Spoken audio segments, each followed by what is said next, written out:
Сейчас самая горячая пора у спасателей, и не только потому, что лето в разгаре. К ним в большом количестве поступает сообщение о заблудившихся людях в лесу. Белорецкий зональный поисково-спасательный отряд обслуживает территорию сразу нескольких районов – Белорецкого, Учелинского, Абзелиловского и Бурзянского. А это значит, что расстояние поисков дальнее, поэтому дорога каждая минута. Часто бывает, что или безответственность, или что многие отдыхающие забывают предупредить своих родных. И опаздывают на день-два, а родня начинает волноваться и звонить по всем инстанциям. И нам приходится выезжать и проводить поисковую работу, хотя люди не потерялись, а просто отдыхают. А в это время, возможно, кому-то? Да, в это время, возможно, кому-то потребуется помощь, и мы не сможем оказать. Так вот все силы мы направили на поиски именно этой группы, которая не предупредила своих родных. Один из ложных вызовов был сделан, например, из Бурзянского района. От Белорецка до Шульганташа примерно более 170 километров. Нам приходилось выезжать в Бурзянский район в сторону Шульганташ.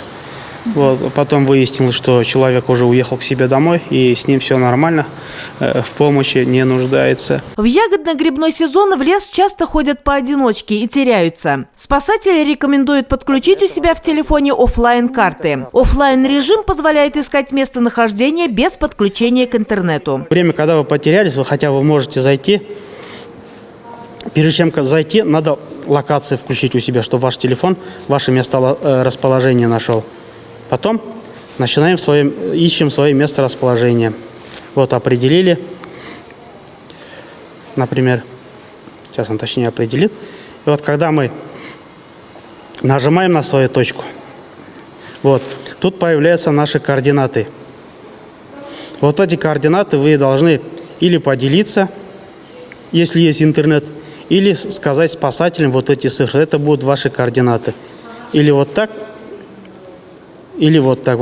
По этим координатам мы оперативно сможем вас найти. Если же отправились в туристический поход в составе какой-то группы, то и в этом случае не нужно исключать непредвиденные обстоятельства. Необходимо зарегистрироваться в СУКС и назвать примерные даты выхода,